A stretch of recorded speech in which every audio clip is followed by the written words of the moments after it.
Good morning, class. Welcome back to another class of business environment. Second last topic. The topic is disinvestment in India.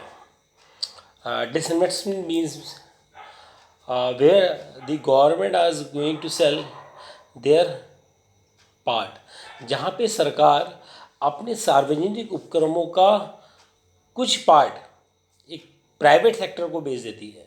या ये भी कह सकते हैं सार्वजनिक उपक्रमों में सरकार की हिस्सेदारी बेचने की प्रक्रिया विनिवेश या डिसइन्वेस्टमेंट कहलाती है। विनिवेश इस प्रक्रिया से सरकार को दूसरी योजनाओं पर खर्च करने के लिए धन मिल जाता है। तो विनिवेश के माध्यम से सरकार एक बड़े पैमाने पे फंड कलेक्ट करने का काम करती है। तो आइए समझते हैं डिसइन्वेस्टमेंट है क्या। Disinvestment is a process in which the public sector undertaking reduce its disposing its portion in equity by disposing its share holding. तो डिसइन्वेस्टमेंट एक ऐसी प्रक्रिया है जिसके माध्यम से सरकार अपने सार्वजनिक उपक्रमों की कुछ हिस्सेदारी को बेच देती है और उस बेचने के बाद सरकार के पास बड़े मात्रा में फंड एकत्रित होता है। डिसइन्वेस्टमेंट एज पर सेबी के अकॉर्डिंग डिसइन्वेस्टमेंट को कैसे परिभाषित किया गया है इसको समझते हैं। Disinvestment means the sale by the central government state government of its share और वोटिंग राइट्स और कंट्रोल। डिसइन्वेस्ट के माध्यम से केंद्रीय सरकार राज्य सरकार द्वारा अपने कुछ शेयर्स को या अपनी वोटिंग राइट्स और अपने कंट्रोल को पीएसयू के कंट्रोल को किसी निजी हाथों में दे देना ही क्या कहलाता है, डिसइन्वेस्टमेंट कहलाता है। जरूरी नहीं कि अगर हम बात करते हैं सरकार के पास 100% शेयर हैं किसी कंपनीज के, तो सरकार क्या करती है उन 20% शेयर्स को बेच देती है, जिसको हम डिसइन्वेस्टमेंट कहते हैं।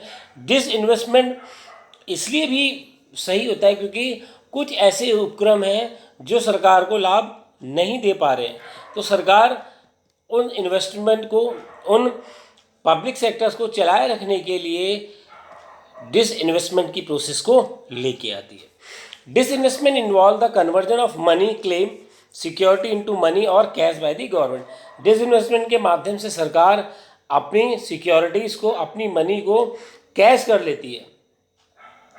The action of organizations, government selling or liquidating an assets और subsidy also known as investment. ऐसा एक्शन सरकार के द्वारा जिसके माध्यम से सरकार अपने उपक्रम को के कुछ शेयर्स को प्राइवेट इंडिविजुअल्स को बेच देती है, उसको ही हम विनिवेश बोलते हैं, उसी को हम डिसइन्वेस्टमेंट बोलते हैं। The withdrawal of capital from a company or a corporation investment process leads to dilation of ownership. In another word, we can say that with the process of disinvestment, the government dilute the ownership of public sector undertaking to another person. In India, the new economic policy have given rise to significant focus for privatization of public sector enterprise. India में जो economic policies I, the new economic policies give rise for the significant focus on the private sectors. Hence, disinvestment is one of the method of privatizations. जो disinvestment की method है, it's a part of privatizations which take place in 1991 policies, which is also known as liberalization, privatization and globalization. So, disinvestment is the part of privatizations where the government sell some part of its shares to the private company, either to the some individual. It implies selling of government equity shares of public sector unit in the market. In another word, we can say that the government sell the shares of PSU to some private company is also known as disinvestment. It is a concrete step towards privatization and liberalization of our economy. जो disinvestment है, it is basically a step of privatisation as well as a liberalisation of our country. Now importance of disinvestment, क्या महत्व है disinvestment का। First, presently the government has about 2 lakh crore locked up in PSU। आज के समय में जो गवर्नमेंट ने जो PSUs में जो लॉक किया हुआ इन्वेस्टमेंट का अमाउंट वो 2 करोड़ है. Disinvestment of the government stake it thus far too significant, जो गवर्नमेंट के लिए बहुत इम्पोर्टेंट है. The importance of disinvestment lie in utilisation of fund for. With the process of disinvestment, the government utilize a huge amount of fund for the circulation of PSUs. जो public sector undertaking है, जो सरकार के उपक्रम है, उनकी वित्तीय स्थिति सुधारने के लिए सरकार के द्वारा पब्लिक सेक्टर अंडरटेकिंग का कुछ उपक्रम, कुछ शेयर्स बेच दिया जाता है प्राइवेट कंपनीज को. So how the government utilize fund for disinvestment for with the process of disinvestment, now we are going to understand. Financing the increasing fiscal deficit. With the process of disinvestment, the government has to increase the fiscal deficits. They are going to finance, they want to increase the financing facilities, financing large scale infrastructure for development. The government utilize finance for the development of industries or infrastructure, for investing in the economy to increase spending.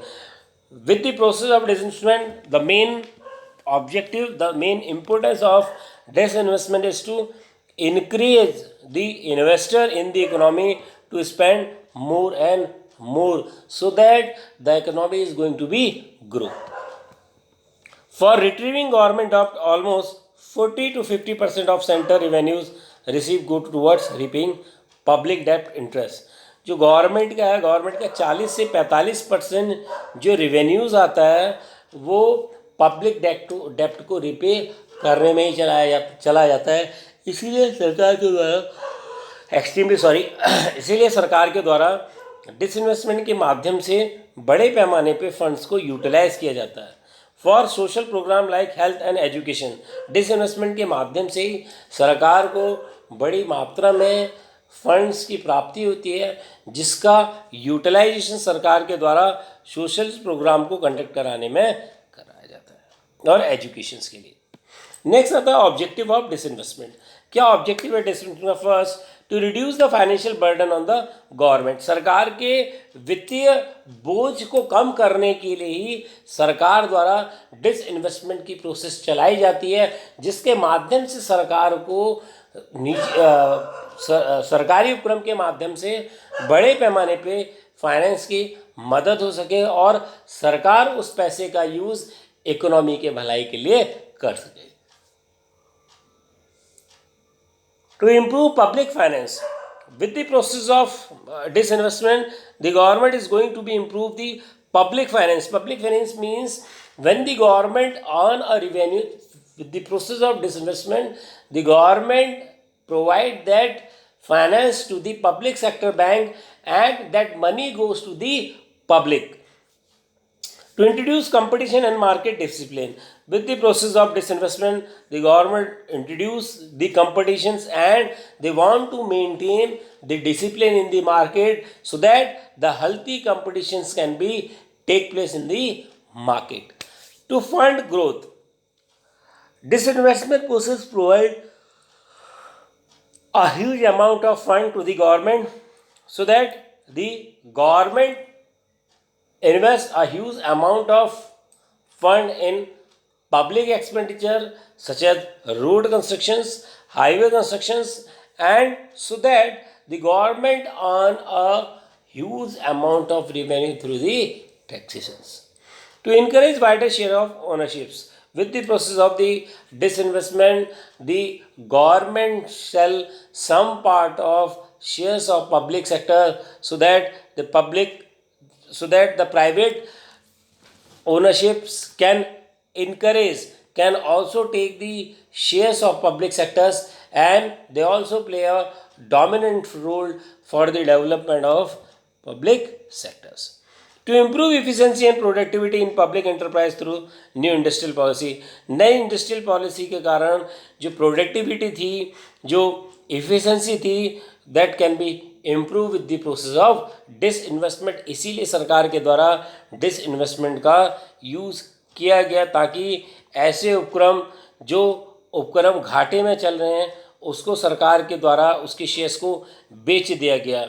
दरअसल विनिवेश प्रक्रिया के जरिए सरकार सार्वजनिक sector की कंपनियों में अपनी हिस्सेदारी को बेचती है। इस प्रक्रिया के जरिए सरकार घाटे में चल रहे पब्लिक सेक्टर की उन कंपनियों की इक्विटी शेयर्स या ब्रांड को बेचकर उस कंपनी के ढांचे को ठीक करने या किसी अन्य परियोजना में देश के विकास हेतु कार्य में लगाती है, क्योंकि सरकार के कुछ उपक्रम आज भी ऐसे हैं जो सरकार को मुनाफा नहीं दे रहे हैं। इसलिए सरकार अपनी हिस्सेदारी को घटा के कुछ शेयर्स को मार्केट में बेच देती है। सरकार का मकसद विनिवेश प्रोसेस के जरिए पब्लिक सेक्टर्स की कंपनियों को ढांचागत रूप से मजबूत करना और कंपनी के प्रबंधन को बेहतर बनाना है। इसीलिए सरकार के द्वारा डिसइन्वेस्टमेंट की प्रोसेस अपनाई जाती है। सरकार आर्थिक उदारीकरण की प्रक्रिया के बाद भी पब्लिक सेक्टर की घाटे वाली कंपनियों में अपनी कुछ हिस्सेदारी बेचकर प्राइवेट सेक्टर कंपनियों की भागीदारी बढ़ाने का मकसद भी इसीलिए है।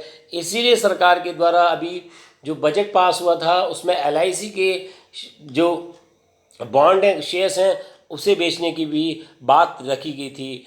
जैसा कि BSNL है, MTNL है, उसके भी शेयर्स सरकार के द्वारा बेचे गए।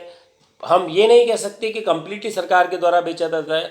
सरकार के द्वारा 10% या 11% अपने जो पब्लिक सेक्टर अंडरटेकिंग है उसकी जो शेयर्स हैं उनको बेच दिया जाता है, क्योंकि कुछ ऐसे सेक्टर्स हैं जो सरकार को प्रॉफिट नहीं दे रहे हैं। इसलिए सरकार डिसइन्वेस्टमेंट के माध्यम से बड़े पैमाने पे अमाउंट कलेक्ट करती है ताकि वो पब्लिक सेक्टर अंडरटेकिंग है उनकी इफिशिएंसी को बढ़ा सके इस फंड के माध्यम से।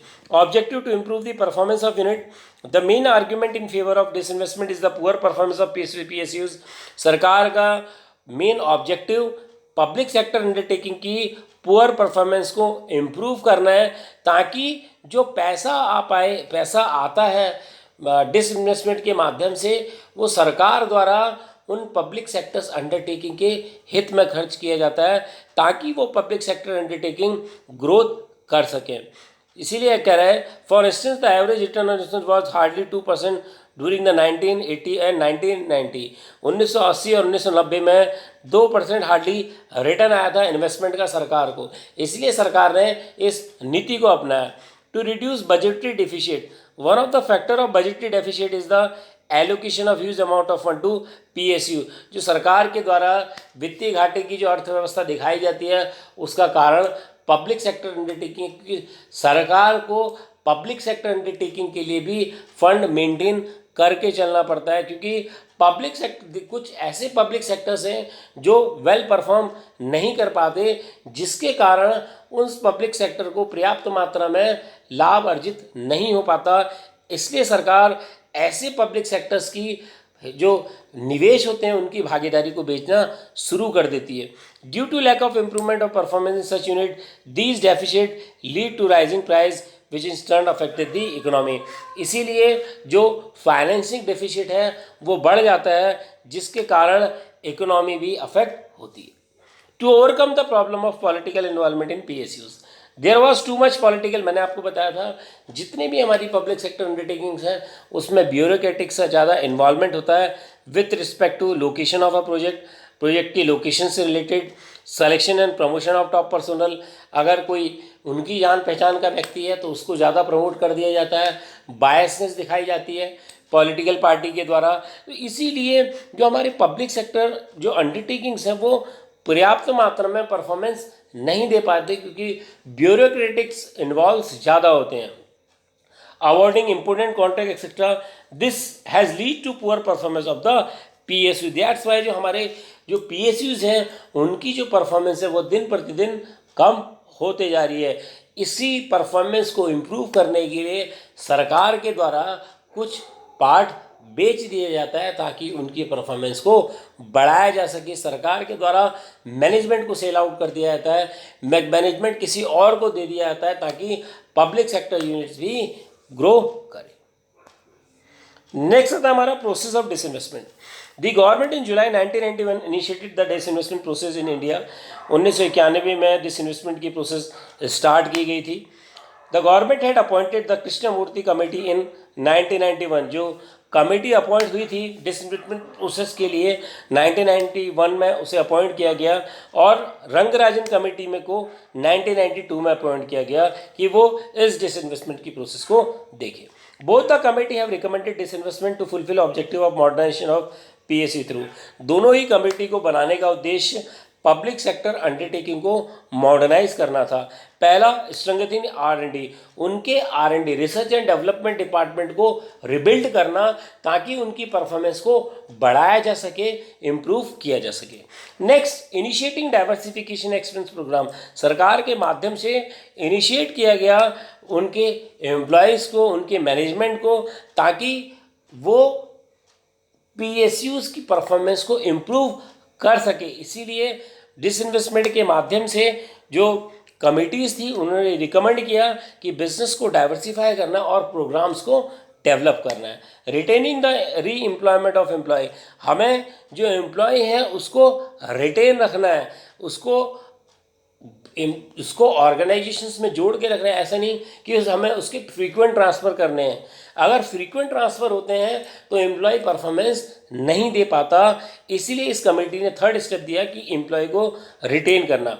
Funding genuine need of expansions, सरकार को एम्फेसाइज किया कि जो जेन्युइन नीड है PSUs के, उसके लिए फंड प्रोवाइड कराना। Mitigating fiscal deficit of the government, सरकार ने अपने वित्तीय घाटे के फुलफिलमेंट के लिए डिसइन्वेस्टमेंट की प्रोसेस को अपनाया, क्योंकि जो सरकार के कुछ ऐसे उपक्रम थे जो प्रॉफिट अर्न नहीं कर पा रहे थे। इसीलिए जो सरकार के घाटे की वित्तीय अवस्था थी वो आए दिन बढ़ रही थी, जिसके माध्यम से सरकार ने अपने जो सरकारी उपक्रमों के शेयर्स को बेचना शुरू करा। नेक्स्ट आता है disinvestment policy in India. The present disinvestment policy has been articulated in the recent president address to joint session of parliament. जो पॉलिसीज डिस्कस थी डिसइन्वेस्टमेंट की वो जॉइंट सेशन में डिस्कस की गई फाइनेंस मिनिस्टर के द्वारा। जो पार्लियामेंट स्पीच होती है उसके फीचर्स थे, citizen have every right to own part of shares of public sector undertaking. उस जॉइंट सेशन में डिस्कस किया गया कि पब्लिक के पास भी राइट्स है कि वो पब्लिक सेक्टर अंडरटेकिंग के शेयर्स खरीद सके। Public sector undertaking are the wealth of the nation, क्योंकि पब्लिक सेक्टर अंडरटेकिंग हमारी वेल्थ, हमारे नेशंस की, हमारे राष्ट्र की वेल्थ है, धरोहर है। And this wealth should rest in the hand of people, और वो धरोहर लोगों के हाथ में ही रहनी चाहिए। While pursuing disinvestment, government has to retain majority shareholder at least 50% and management control of the public sector undertaking। सरकार के द्वारा डिसइन्वेस्टमेंट की प्रोसेस के बाद भी 51% की भागीदारी अपने पास रखी जाती है और बाकी भागीदारी को निजी हाथों में दे दिया जाता है।